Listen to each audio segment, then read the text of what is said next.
में हम लोग क्लास 10th एग्जाम 2026 के लिए गणित के सभी चैप्टर से वेरी इंपॉर्टेंट ऑब्जेक्टिव क्वेश्चन को पढ़ने वाले हैं और बिल्कुल शॉर्ट ट्रिक के माध्यम से। ठीक है, क्वेश्चन को देखिएगा और देखते ही इसका आंसर कर दीजिएगा। और ये जितना क्वेश्चन इसमें हम लोग देखने वाले हैं सब प्रीवियस ईयर का ही क्वेश्चन इसमें है, सब पूछा गया क्वेश्चन है और एग्जाम में पूछा हुआ क्वेश्चन 100% आता है। ठीक है, तो चलिए वीडियो को स्टार्ट करते हैं। यदि आपको अच्छा लगे वीडियो तो वीडियो को लाइक जरूर कीजिएगा और चैनल को सब्सक्राइब करके अपने दोस्तों को भी शेयर जरूर कीजिएगा। चलिए क्वेश्चन नंबर 1 में देखेंगे, दिया हुआ है कि अर्धगोले के संपूर्ण सतह क्षेत्र का क्षेत्रफल होता है।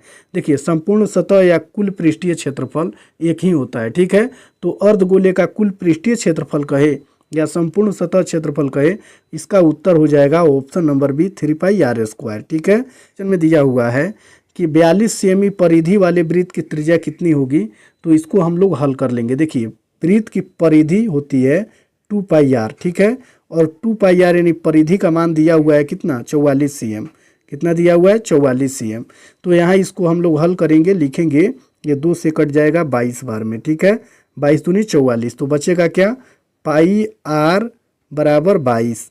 अब r का वैल्यू निकालेंगे तो r बराबर 22 बटा कितना हो जाएगा, पाई। ये गुना में चूंकि पाई है तो इधर बराबर के दूसरे पक्ष में बटा के नीचे आ जाएगा और इसका मान भरेंगे तो हो जाएगा 22 बटा पाई का मान 22 बटा कितना होता है, 7। तो ये 22 से 22 कट जाएगा तो कितना बचेगा, 7। इसका सही उत्तर ऑप्शन नंबर बी हो जाएगा 7 सेमी। ठीक है, चलिए फिर आगे वाला क्वेश्चन देखेंगे। 3 नंबर क्वेश्चन में दिया हुआ है कि बिंदु 2, 3 एवं 4, 1 के बीच की दूरी कितनी होगी, तो इसका हम लोग शॉर्ट तरीका से निकालने का प्रयास करेंगे।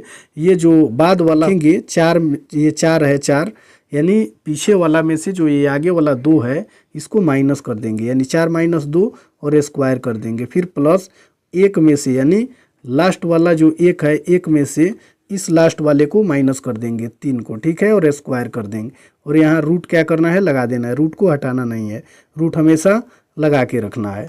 अब 4 में से 2 को माइनस करेंगे तो 2 हो जाएगा, फिर स्क्वायर है तो स्क्वायर, और प्लस 1 में से -3 जाएगा तो कितना होगा, -2, और इसका स्क्वायर कर देंगे। फिर रूट और 2 का स्क्वायर 4 हो जाएगा और -2 का स्क्वायर भी कितना होगा, 4। इन दोनों को जोड़ेंगे तो कितना हो जाएगा, √8। और 8 का जब एलसीएम निकालेंगे, इसका वर्गमूल निकालने के लिए 8 का एलसीएम निकालेंगे यहाँ, तो 2 से 4 दूनी 8, फिर 2 से 2 दूनी 4 और फिर 2 से 2 एकम 2। देखिए रूट के अंदर कितना आ रहा है, 2 गुने 2 गुने 2।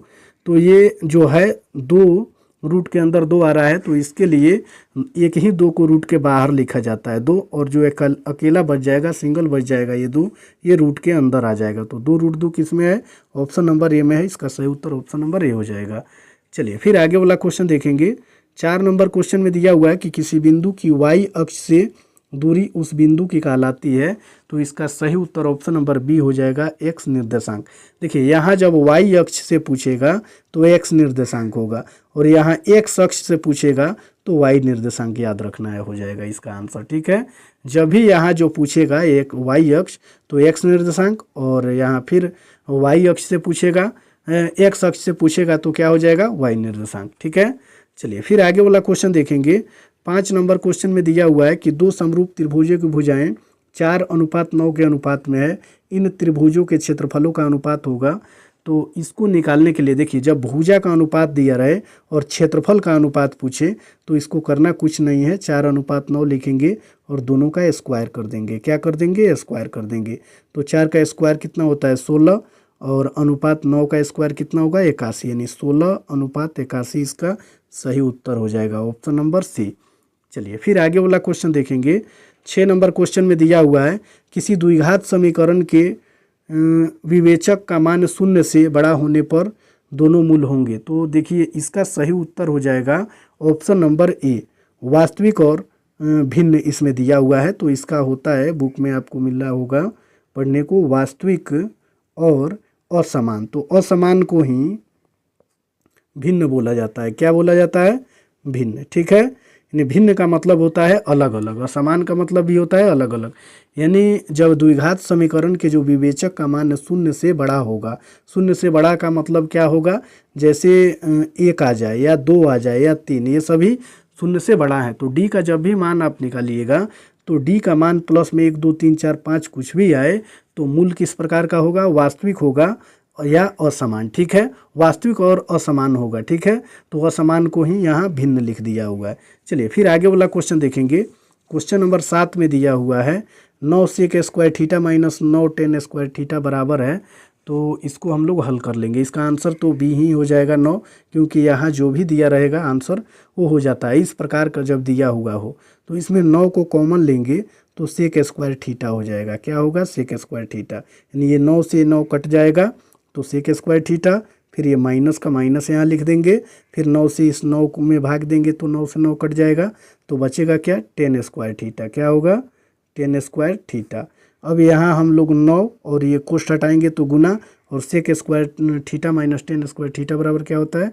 1। 9 में 1 से गुना करेंगे तो क्या होगा? 1। तो इसका सही उत्तर ऑप्शन नंबर बी हो जाएगा, ठीक है। चलिए फिर आगे वाला क्वेश्चन देखेंगे।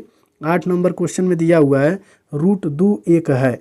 तो रूट 2 1 क्या है? अपरिमेय संख्या है, ठीक है। अगर रूट के अंदर वैसी संख्या हो जिसका पूरा पूरा वर्गमूल नहीं निकले, वे सभी संख्याएं अपरिमेय संख्याएं होती है, ठीक है। और यहीं अगर दे दे रूट अंडर 4, तो देखिए रूट अंडर 4 का मान कितना होता है? 2। इसका वर्गमूल निकल गया तो ये क्या हो जाएगा? परिमेय संख्या हो जाएगा, ठीक है। चलिए फिर आगे वाला क्वेश्चन हम लोग देखेंगे। क्वेश्चन नंबर 9 में दिया हुआ है दो परिमेय संख्याओं के बीच अधिकतम कितनी परिमेय संख्या हो सकती है? तो इसका सही उत्तर ऑप्शन नंबर डी हो जाएगा, अनंत। दो परिमेय संख्याओं के बीच में कितनी अधिकतम परिमेय संख्या होगी? अनंत, ठीक है। चलिए फिर आगे वाला क्वेश्चन हम लोग देखेंगे। क्वेश्चन नंबर 10 में दिया हुआ है, 10 नंबर क्वेश्चन में दिया हुआ है कि कौन रैखिक बहुपद व्यंजक है? कौन इसमें रैखिक बहुपद व्यंजक है? तो इसका 10 का ऑप्शन नंबर ए हो जाएगा, ठीक है। रैखिक बहुपद व्यंजक ज्ञात करना है तो ऑप्शन नंबर ए इसलिए हो जाएगा क्योंकि ये द्विघात है। x का पावर 2 है तो इसको द्विघात बोलेंगे, ठीक है। इसमें भी x का पावर 2 है तो द्विघात बहुपद होगा, और इसमें x का पावर क्या है? 3 तो त्रिघात हो जाएगा। और जिसमें x का पावर कुछ भी नहीं है यहाँ या 1 है तो उसको क्या बोलेंगे? रैखिक बहुपद बोलेंगे, ठीक है। तो ऑप्शन नंबर बी, सी और डी ये नहीं होगा द्विघात। इसमें द्विघात और त्रिघात बहुपद दिया हुआ है, लेकिन ऑप्शन नंबर ए जो है इसमें x का पावर क्या है? 1 है, या कुछ भी नहीं दिख रहा है तो ये रैखिक हो जाएगा, ठीक है। चलिए फिर आगे वाला क्वेश्चन देखेंगे। 11 नंबर क्वेश्चन में दिया हुआ है दिए गए अंकों में 105 का अंकीय संख्या लिखो। देखिए ये यहाँ क्वेश्चन टाइपिंग करने में मिस्टेक हुआ है। ये क्वेश्चन है कि दिए गए जो अंक है 105 उनका माध्य ज्ञात करें। क्या ज्ञात करना है? माध्य ज्ञात करना है। तो माध्य निकालने के लिए लिखेंगे माध्य बराबर, ठीक है, लिखेंगे 1 + 0 + 5 बटा कितना? 3। कई गो संख्या है? 1 2 3, इसे गिन के भाग दे देंगे। अब इसको जब जोड़ेंगे तो यहाँ 1 में 0 जोड़ेंगे 1, और फिर 1 में 5 जोड़ेंगे 6 बटा कितना हो जाएगा? 3। 3 दूनी 6। इसका सही उत्तर ऑप्शन तो है ही नहीं, 2 हो जाएगा। क्या हो जाएगा? 2। चलिए फिर 12 नंबर क्वेश्चन को देखेंगे। 12 नंबर क्वेश्चन में दिया हुआ है कि किसी निश्चित घटना की प्रायिकता कितनी होती है? तो देखिए निश्चित घटना की प्रायिकता 1 होती है। क्या होती है? 1, ठीक है। और निश्चित घटना की जो प्रायिकता, प्रारंभिक घटनाओं का जो योग होता है उसका भी वैल्यू कितना होता है? 1 होता है। इसको याद रखना है। निश्चित घटना की प्रायिकता कितनी होती है? 1 होती है। यानी वैसी घटना जिसका घटित होना निश्चित होता है उसको निश्चित घटना बोलते हैं।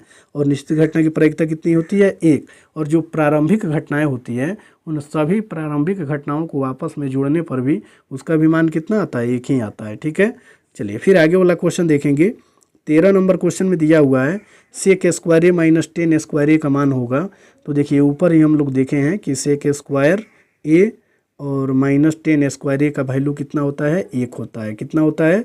1 होता है। तो ऑप्शन नंबर ए इसका सही हो जाएगा। फिर 14 नंबर क्वेश्चन को देखेंगे। इसमें दिया हुआ है कि साइन 30 डिग्री का मान लिखें। तो साइन 30 डिग्री का मान कितना होता है? 1/2 होता है। साइन 0 डिग्री का मान होता है 0, और साइन 30 डिग्री का मान कितना होता है? 1/2। तो इसका सही उत्तर ऑप्शन नंबर बी हो जाएगा। चलिए फिर आगे क्वेश्चन में दिया हुआ है कि किसी ठोस गोले को कितनी सपाट सतहों पर रखकर स्थिर किया जा सकता है? तो इसका सही उत्तर हो जाएगा ऑप्शन नंबर डी, कोई नहीं।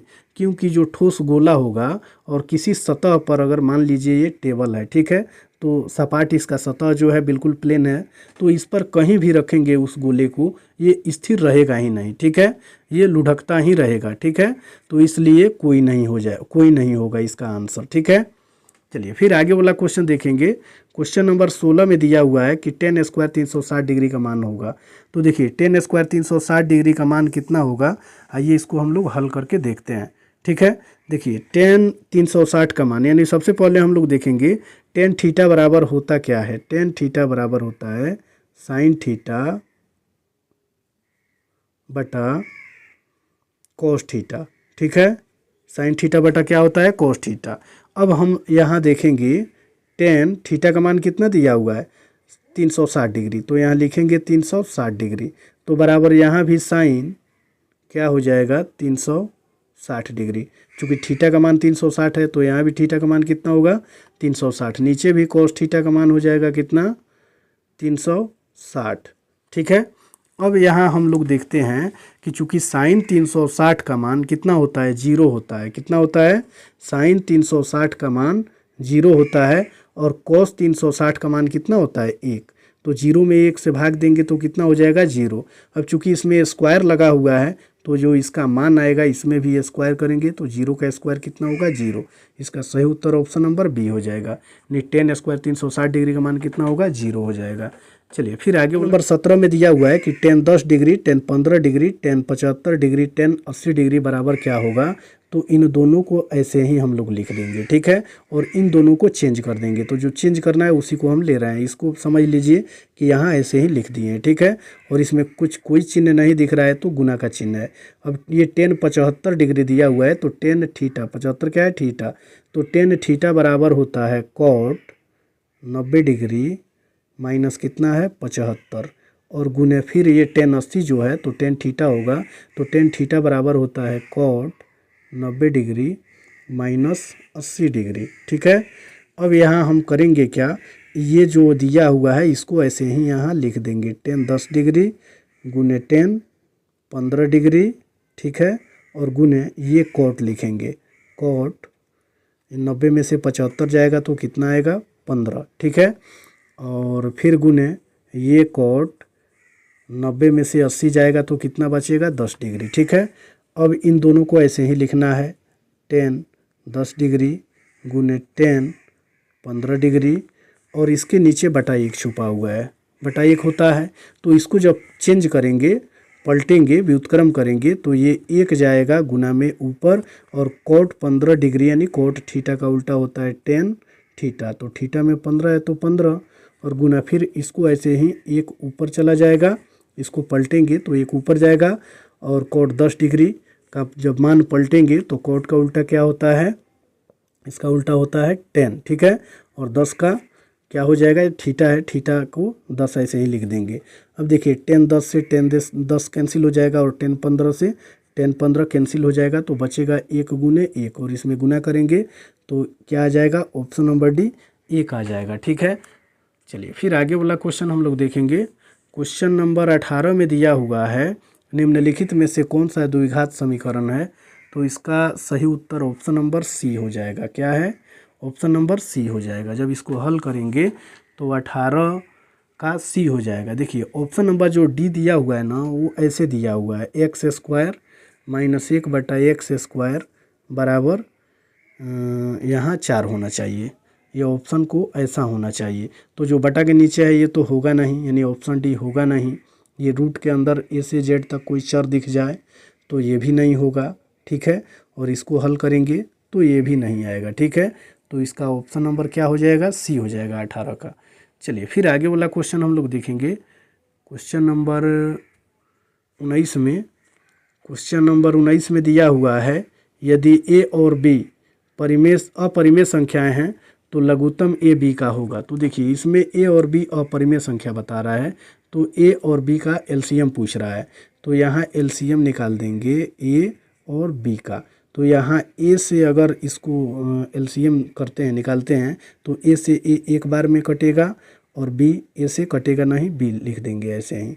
फिर यहाँ बी से अगर निकालते हैं तो एक ऐसे ही आ जाएगा, बी से बी एक बार में कट जाएगा। ठीक है, अब इसका क्या होता है, इन दोनों को गुना किया जाता है एलसीएम निकालते समय। तो एलसीएम बराबर क्या हो जाएगा, ए गुने क्या होगा बी। अब गुना करेंगे तो क्या होगा, ए बी हो जाएगा। तो ऑप्शन नंबर सी हो जाएगा इसका। ठीक है, चलिए फिर आगे वाला क्वेश्चन देखेंगे। 20 नंबर क्वेश्चन में दिया हुआ है, निम्नलिखित में से कौन किसी घटना की प्रायिकता नहीं हो सकती है? तो इसका सही उत्तर ऑप्शन नंबर डी हो जाएगा। क्यों? क्योंकि 7/6 दिया हुआ है, ठीक है। और प्रायिकता का मान 1 से ज़्यादा नहीं होता है और 0 से कम, यानी ऋणात्मक नहीं होना चाहिए और 1 से ज़्यादा नहीं होना चाहिए। तो जब 1 में 3 से भाग देंगे तो दशमलव में ही आएगा, जो 0 और 1 के बीच होता है। ये 0.3 0 और 1 के बीच है, 33%, यानी 33 बटा जब 100 कीजिएगा, ठीक है, इसको हल कीजिएगा तो ये भी 1 और 0 के बीच में ही आएगा, ठीक है। लेकिन 7/6 दिया हुआ है, इसमें अगर भाग कीजिएगा तो यहाँ भाग करके देख लेते हैं। 6 से भाग देंगे तो एक बार में 6, ठीक है, और ये क्या हो जाएगा 1, यहाँ दशमलव देंगे तो 0, 6 कम कितना हो जाएगा 6। देखिए यहाँ 1.1, यानी 1 से मान बढ़ रहा है, तो ये प्रायिकता होगा ही नहीं। पसंद आया हो तो वीडियो को लाइक ज़रूर कीजिए और इसी प्रकार के वीडियो देखने के लिए चैनल को सब्सक्राइब करके अपने दोस्तों को भी शेयर ज़रूर कीजिए।